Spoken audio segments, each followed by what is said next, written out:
Okay, sa mapagpalang araw mga kateknisyan, mga ka-DIY, mga ka-master, meron po tayo ditong repair na LED TV. Ito po ay TCL, nasa 32 inch po ito. So testing natin para malaman natin kung anong issue nito.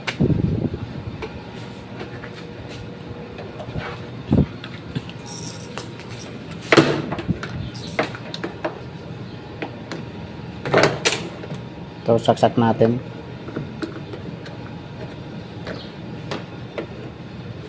So walang power, wala ding spark pag saksak, wala namang main switch dito.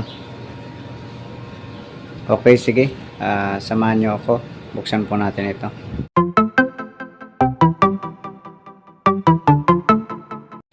Ito, na buksan na natin.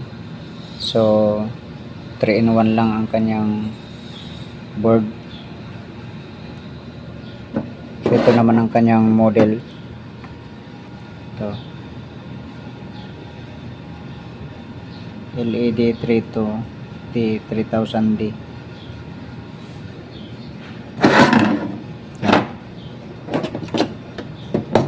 Linisan muna natin, maraming alikabok. Ito, na linisan na natin. So check natin ang filter kung may supply, kung may voltahe. Ayan, so hindi umabot, walang supply. Check natin ang kanyang fuse.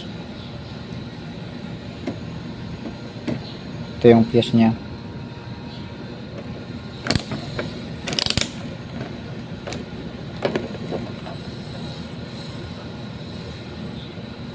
Check natin.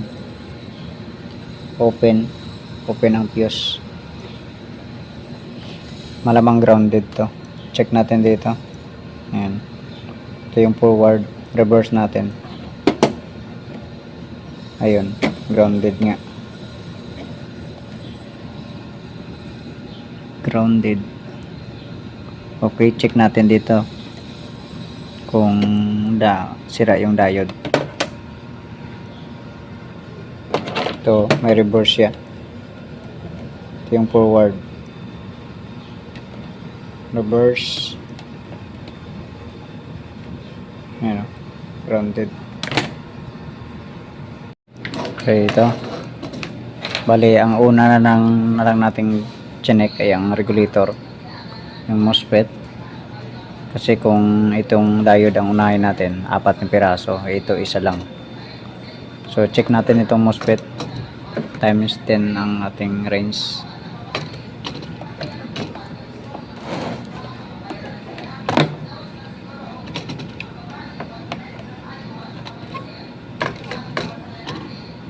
Check natin ito, reading dito sa kabila.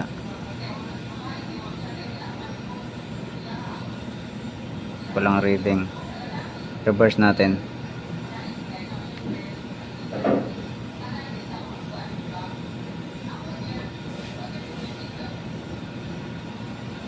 Walang reading. Ayun, reading. Sa kabila tayo. Ayun. So grounded na ito. Ito, check natin yung diode.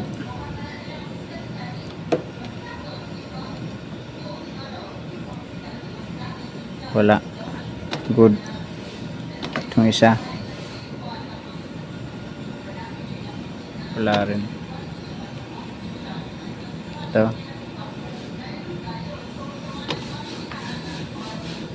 so okay naman yung 4 na diode.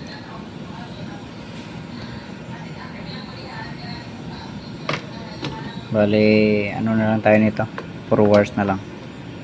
Kasi kung kapalit tayo ng ano na to, IC, tapos kung sira naman itong IC na to, tapos maaaring itong transistor din na to, puputok pa rin yun. So 4 wires na lang to. Ito, bali, nag jumper muna tayo. pero mas magandang i-check pa rin natin resistance dito.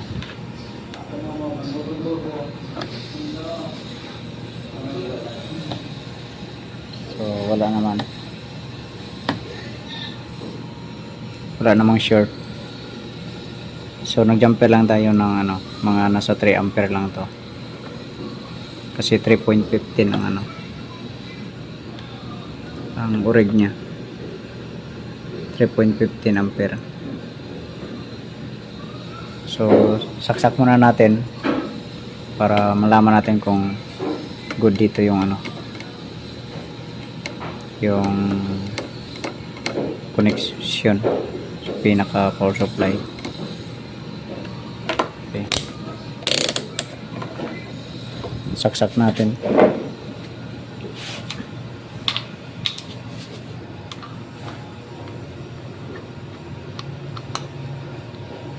Yan, hindi naman pumutok.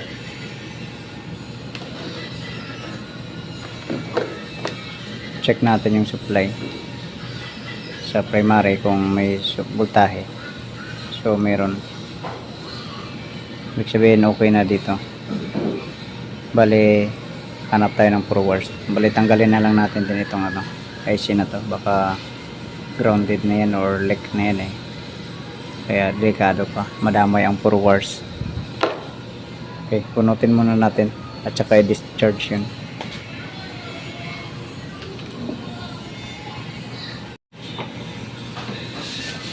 So ito yung ikakabit natin. Bali hindi na tayo modify, na lang, separated ang feedback.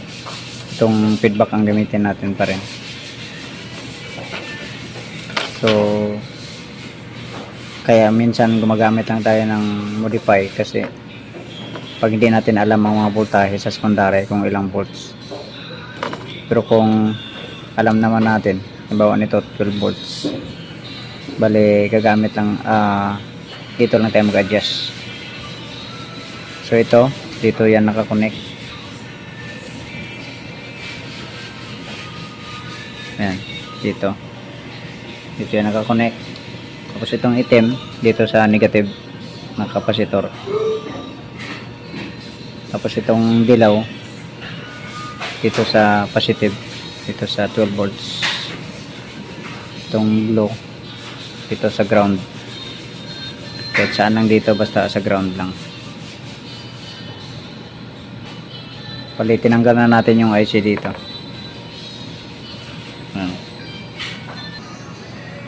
Okay, ito nakabit na natin. Pula, itim sa negative, tapos dilaw sa positive sa secondary, blue sa negative sa ground sa secondary. So ang pihit natin dito ay mga ganito lang muna, kumbatansya lang. So di baling magkulang ang voltahe, wag lang sumobra kasi baka pumutok yung IC dito, mga regulator.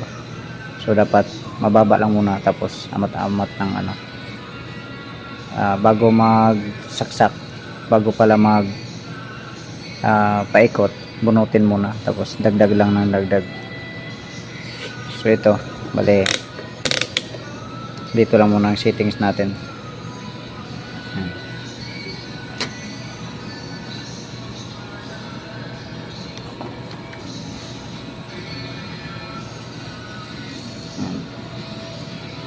Okay, sige, kabit natin ito. Ito lang muna, hindi muna natin kabit yung panel.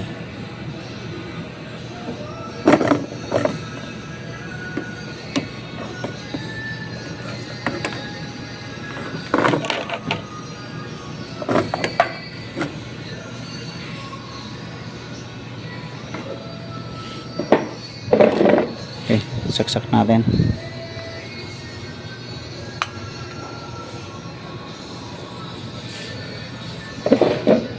Check natin supply. Ayun, 12 volts. Yan. So, kabit natin muna doon. Kabit natin sa panel. Ito. So, masyadong masikip dito. Kaya dito na lang natin nilagay. Hindi naman tatakbo yan.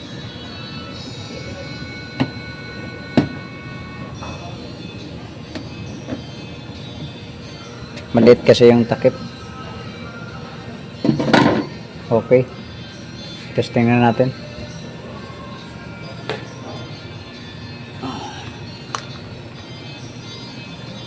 Ayun, may power na. Pindot. Ayun. Nilaw na yung backlight. Tingnan natin. Ayun. Mayroon. Good job. Ayan. Okay na siya. Tingnan natin kung bumagsak yung supply sa secondary.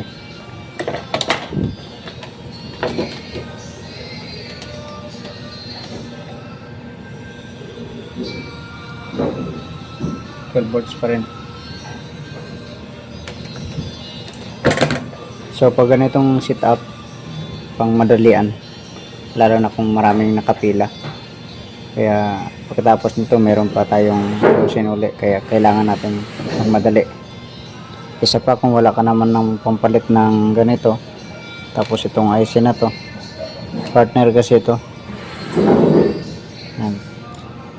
So wala rin, dito ka rin babagsak, kaya yan na lang pang madalian na repair. Okay, sige, hanggang dito na lang video natin. God bless po sa inyong lahat.